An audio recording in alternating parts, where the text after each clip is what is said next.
Was Chicago a big city in terms of your career development?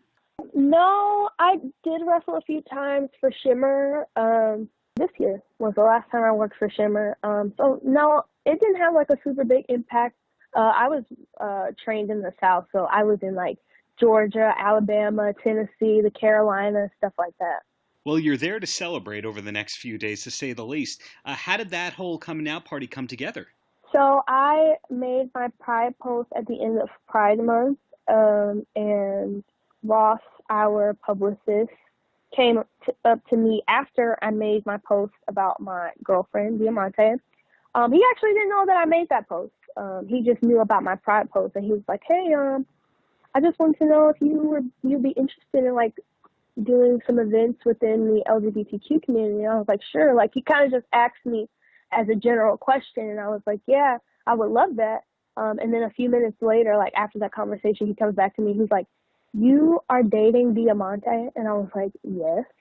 He was like, "I seriously didn't even know that, like, until now." So I was like, "Well, good job, Ross. So there you go. There's some more information for you."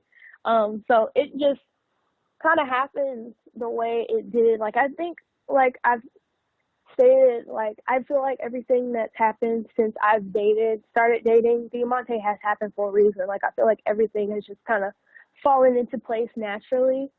So I'm just like super excited that Impact would even give me the opportunity or the platform to be able to do all of these events, especially for our biggest pay-per-view of the year. So I'm just super grateful and super blessed for this amazing opportunity to have my own coming out press tour. Like I never would have thought. And before I ask you about the pay-per-view, I understand that you have a party tonight at Lou Malnati's. Is that the first time that you're going there, or had you been there before? This will be my first time going there, but I've heard that it is the best pizza in Chicago.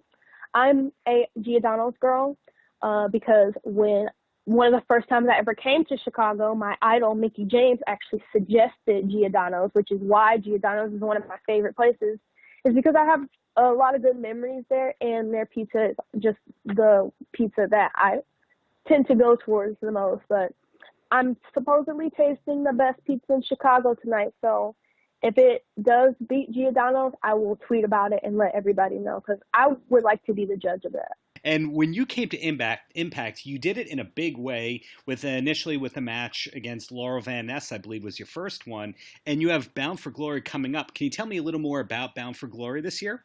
Well, first and foremost, Bound for Glory is sold out, which is awesome. That is awesome news, especially with Impact's move to Access, and it's just adding more fuel to our fire, and it's just showing everybody that we are hot and we're ready for our move and we're ready for what's next. And I'm just so excited for the event in general. Last Bound for Glory, I wasn't too much involved, but this year, like I have my own press tour, and my match has still not been announced. I'm pretty sure you guys are going to hear about it soon. They have to wait until the last minute to give the best for last, but I'm very excited for Bound for Glory. I just can't contain my excitement, honestly, because I'm just really happy to be here, and like I said, to have this opportunity and to just it be like a part of our biggest pay-per-view of the year. Like, that's huge.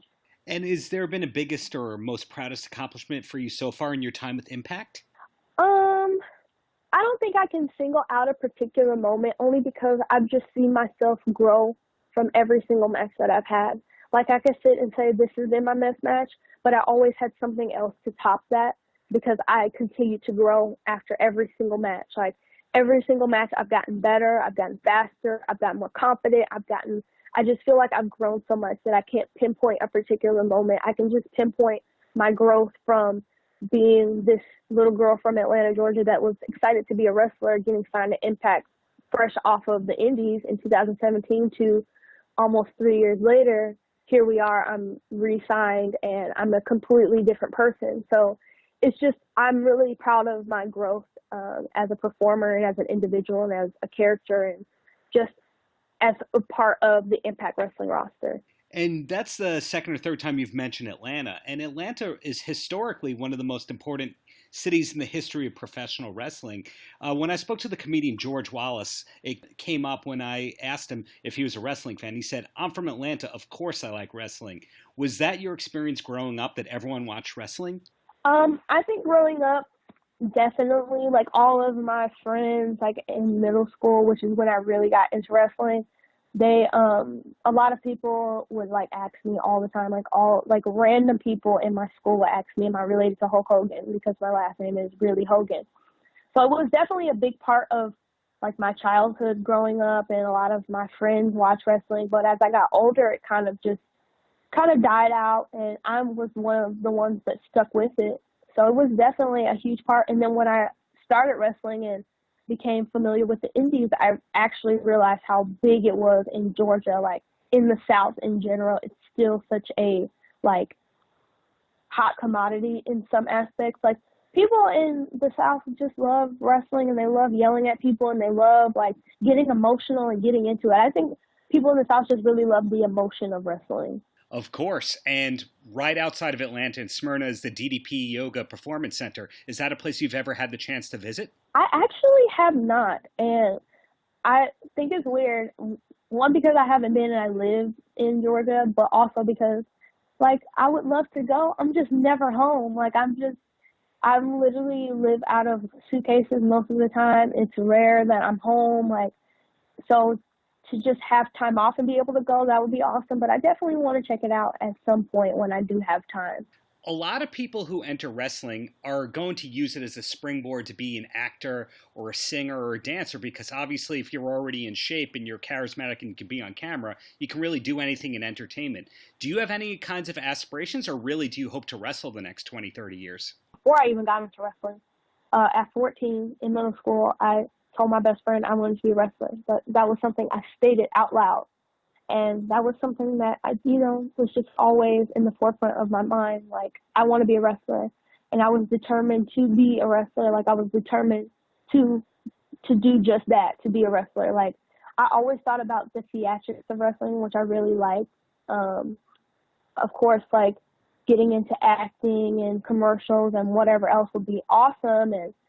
But at the end of the day, wrestling is something that I am here for. Like, I'm here specifically for the wrestling. But obviously, I would love to just take my Girl on Fire moniker and make it a brand at some point. Like, I really would love to just, I don't know if you know who Jeffree Star is, but I want to be Jeffree Star. I want to be the wrestling Jeffree Star. He's the makeup guy, right? Makeup and influencing? Yes. Mm-hmm.